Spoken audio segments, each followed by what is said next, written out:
इस खूबसूरत सुबह में मैं diet and nutrition consultant Pallavi Jasal लेकर हाजिर हूँ लिव लाइफ मोर शो, जिसे आप सुनते हैं हर गुरुवार सुबह 10:05 पर। और ये शो आप तक लाया जाता है फोर्टिस हॉस्पिटल मोहाली के सहयोग से। हर दर्द को मिटाए, सारे रोग दूर भगाए, सेवा करे मुस्काए, दुनिया बेहतर बनाए, आका अपना हॉस्पिटल। दोस्तों, जिंदगी में गति होना आवश्यक है और स्पीड केवल आपके स्कूटर या कार के पहिए या आपके कदमों में ही नहीं, पर हमारी सांसों की डोर को थामे हुए रक्त भी गति से हमारे सारे शरीर में जीवन का संचार करता है और इस रक्त को हमारे शरीर के हर कोने तक पहुंचाने में मदद करता है हमारा दिल। और सोचिए दोस्तों, अगर हमारा दिल काम करना बंद कर दे तो कैसे चलेगी हमारी जिंदगी, कैसे रहेगी हमारी जिंदगी में गति। और हमारी तो दोस्तों हमेशा से यही दुआ है कि आप जिए जी भर के। और आज के प्रोग्राम में हम बात करेंगे हमारे दिल के बारे में, और आपको इस विषय में जानकारी देने के लिए हमने विशेष तौर पर अपने स्टूडियो में आमंत्रित किया है जाने माने हृदय रोग विशेषज्ञ डॉक्टर HK बाली को। स्वागत है डॉक्टर साहब आपका, और हमें बहुत खुशी है कि आपने एक बार फिर से हमारा निमंत्रण स्वीकार किया। नमस्कार पल्लवी जी, आज मुझे बड़ी खुशी हो रही कि आज मैं दोबारा आपके शो पे आया हूँ। डॉक्टर साहब, कई बार हम सुनते हैं कि फला इंसान सुबह तो ठीक था लेकिन उसका हार्ट अचानक फेल हो गया, पर डॉक्टर साहब दरअसल ये है क्या, ये प्लीज आप सबसे पहले हमारे श्रोताओं को बताएं। देखिए, हार्ट फेलियर हम उसको कहते हैं कि जब हार्ट मसल जो है उसका काम करना कम हो जाए और उसके कारण जो पंपिंग एक्शन है हार्ट मसल की वो पुअर हो जाए, तो उसके कारण जो सिम्टम्स होते हैं और बॉडी कोशिश करती है कि कम हार्ट मसल काम करने के बावजूद वो एक्टिविटी कर सके, तो सारे सिम्टम साइंस जो होते हैं उसको हम हार्ट फेलियर कहते हैं। डॉक्टर साहब, अब सवाल ये उठता है कि हार्ट फेलियर के क्या लक्षण होते हैं जिनसे कि यह पता लग पाए कि हाँ पेशेंट का हार्ट फेल हो रहा है। इंपॉर्टेंट सिम्टम्स हैं हार्ट फेलियर के, वो है एक तो सांस चढ़ना या चलने से थकावट हो जाना। तो जब भी हम कोई एक्टिविटी करें, जैसे चलना है, घर का कोई काम करें, कुछ ज्यादा काम करें, मोर देन एवरेज एक्टिविटी करें, तो उसके कारण हमें सांस फूलना शुरू हो जाता है और थकावट होना शुरू होता है। तो इसको हम मेडिकल टर्म में कहते हैं एफर्ट इंटॉलरेंस। जब भी हम एफर्ट करते हैं तो उसके कारण हमें सिम्टम होना शुरू हो जाते हैं। डॉक्टर साहब, इन सभी लक्षणों के अलावा हार्ट फेलियर के और क्या लक्षण हो सकते हैं?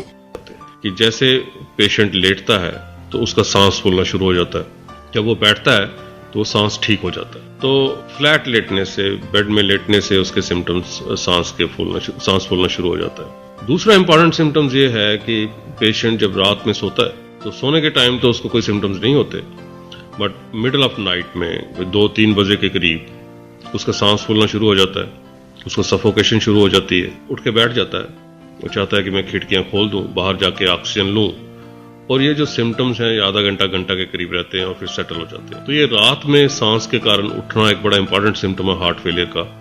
कई बार लोग इसको ब्रोंकियल एस्थमा के साथ कंफ्यूज करते हैं, नॉक्टर्नल ब्रोंकियल एस्थमा के साथ, बट ये बड़ा इंपॉर्टेंट सिम्टम्स। जैसे जैसे हमारी कंजेशन बॉडी में बढ़ती जाती है तो सोजिश होना शुरू होती है, पैरों में सोजिश हो गई, मुंह में अर्ली मॉर्निंग सोजिश लगना शुरू हुई, और पेट में सोजिश होने के कारण एब्डोमिनल गर्थ इंक्रीज हो गई। डॉक्टर साहब, अगर देखा जाए तो हार्ट फेलियर के पेशेंट्स की संख्या दिन प्रतिदिन बढ़ती जा रही है। कुछ डेकेड्स पहले तो ये यदाकदा ही सुनने में आते थे, लेकिन आजकल तो ये एक महामारी का रूप लेता जा रहा है। तो डॉक्टर साहब, आपको क्या लगता है कि इसकी क्या वजह हो सकती है? इसके बढ़ने के 2 मेजर कारण हैं। एक तो ये कारण है कि we are ageing, means US की पॉपुलेशन लीजिए, और जैसे जैसे हमारी उम्र बढ़ती जाती है हार्ट फेलियर बढ़ता जाता है। दूसरी जो बात है कि इतनी प्रोग्रेस हो गई है हमारे कार्डियोलॉजी केयर में कि जिसके कारण काफी बीमारियों का इलाज किया जा सकता है।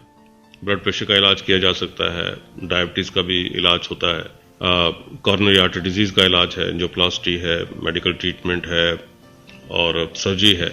वैसे ही जो वैल्व जिन लोगों के खराब होते हैं उनका इलाज किया जा सकता है। तो ये जो सारी बीमारी हैं इनका इलाज अब बेटर हो गया है, जिसके कारण पेशेंट जो है वो ज्यादा देर जीवित रह रहे हैं इन बीमारियों के कारण। डॉक्टर साहब, आपने हमें बताया कि हार्ट फेलियर के क्या लक्षण हो सकते हैं, तो डॉक्टर साहब इन लक्षणों के साथ पेशेंट की जांच किस प्रकार से की जाती है, ये कंफर्म करने के लिए कि हाँ ये लक्षण हार्ट फेलियर के ही हैं?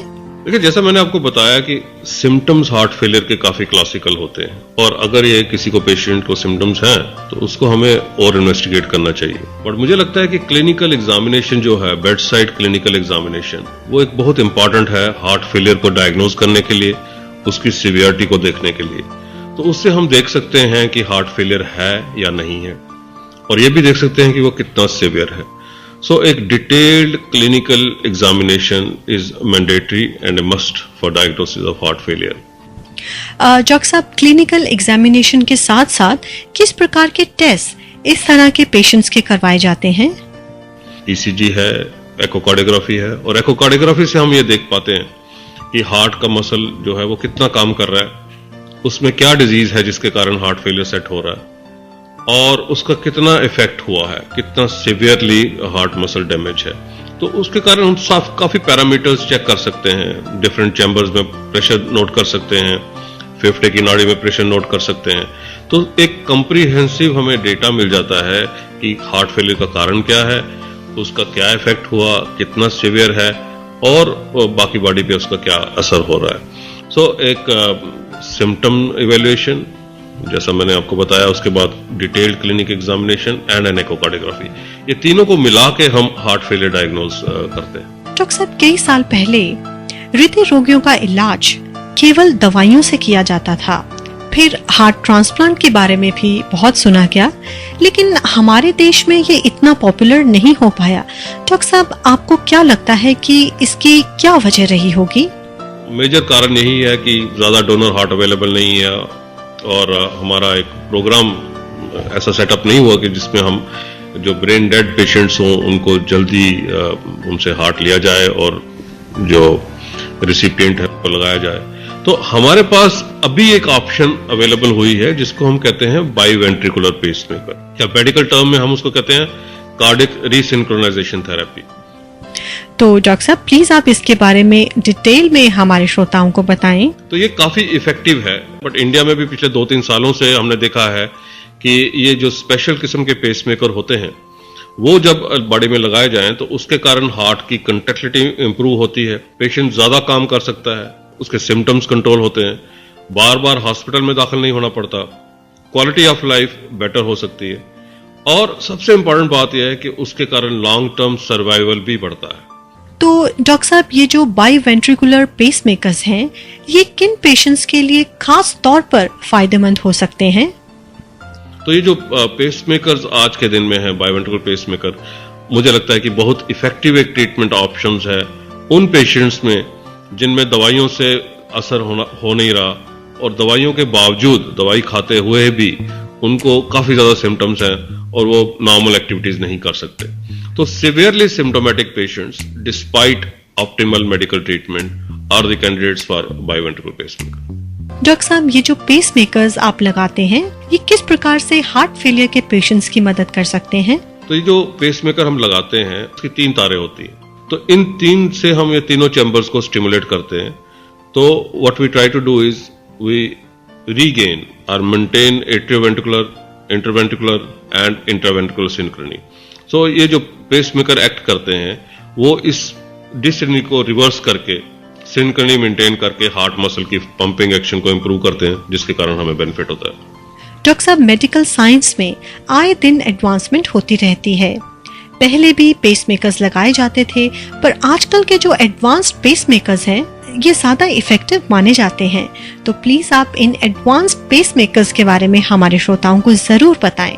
देखिए, पहले जो पेसमेकर लगते थे और आजकल भी सबसे ज्यादा पॉपुलर पेसमेकर्स हैं वो है एंटी ब्रेडिकार्डिया पेसमेकर। उसका हमारा कहने का मतलब ये है कि जब हमारी हार्ट बीट कम होती है, हार्ट रेट कम होता है, तो इलेक्ट्रिकल कंडक्शन सिस्टम में एबनॉर्मेलिटी होती है।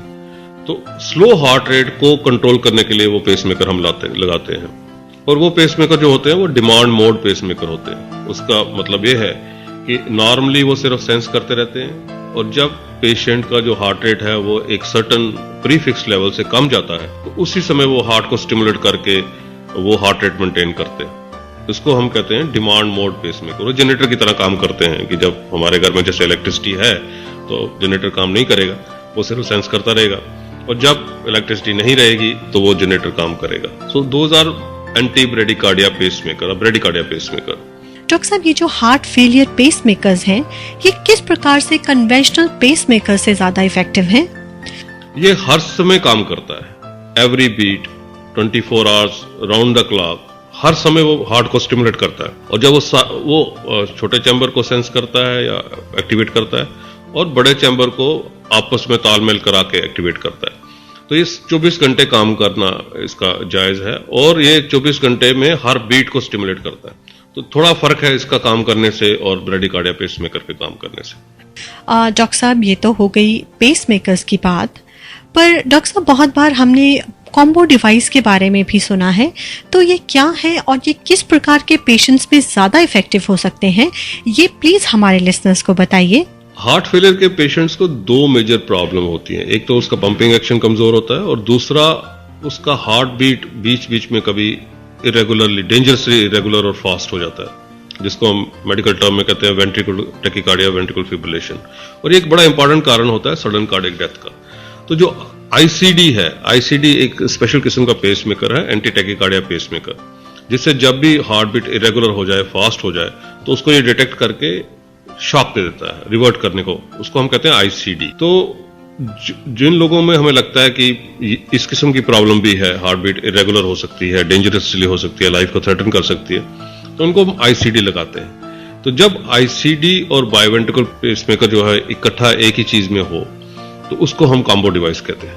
कॉम्बो डिवाइस ना ओनली हार्ट मसल फंक्शन को इंप्रूव करता है, बट वो इरेगुलर हार्ट बीट होने को भी ट्रीट करता है।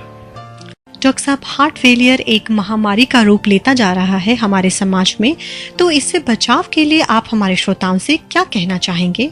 हमें लगता है कि हार्ट फेलियर का ट्रीटमेंट तो अवेलेबल होना शुरू हुआ है, बट उसको रोकना ही चाहिए। उसको रोकने का कारण है कि उन बीमारियों का इलाज किया जाए अग्रेसिवली, लॉन्ग टर्म पे, जिसके कारण हार्ट फेलियर होता है।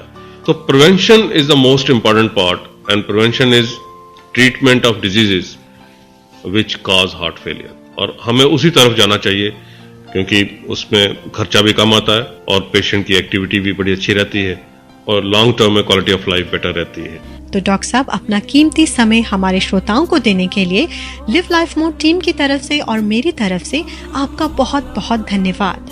Thank you, Palvi ji. Thank you for calling me over to your program.